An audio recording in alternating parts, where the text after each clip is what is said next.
So let's go deeper into what I wrote today. What I wrote today might be one of the most important chapters in Killing Yesterday. I had to sit with it for a minute myself because it challenged me too. It's about breaking the belief that you're trapped by what you were born into. I titled this section, Your DNA Doesn't Dictate Your Destiny. Now, let's be real. How many of us have been told it runs in the family?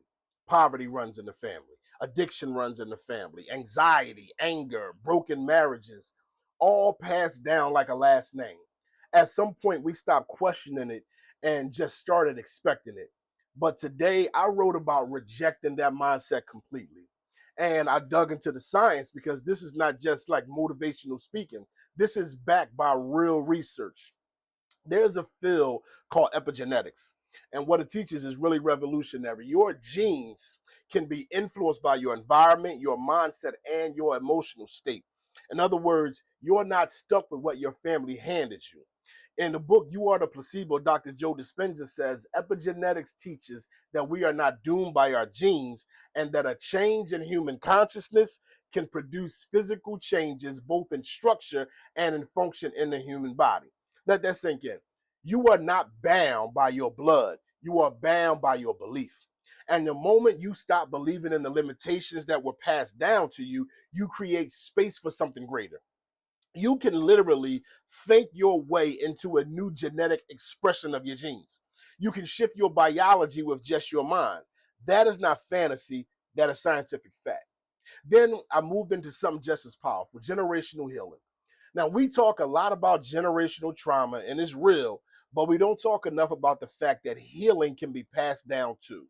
Dr. Norman Doidge, in his book, The Brain That Changes Itself, says the brain has the ability to change its structure and function in response to experience.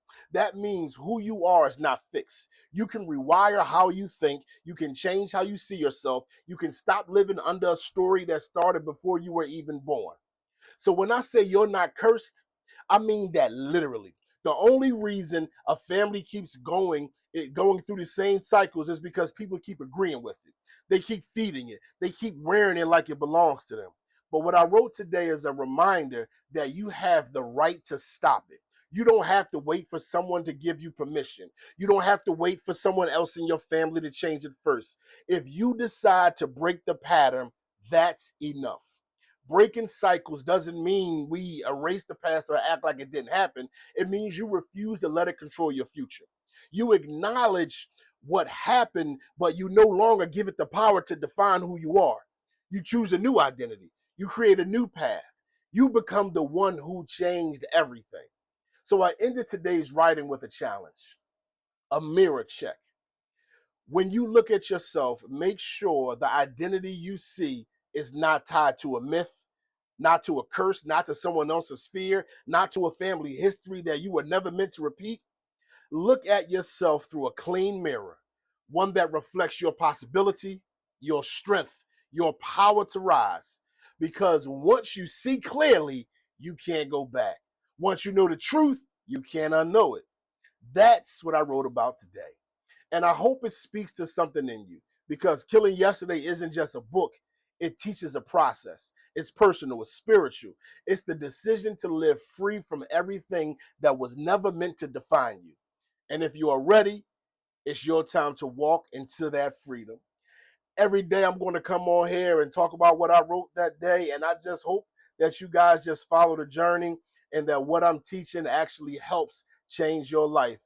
Be on the lookout for Killing Yesterday coming out this summer.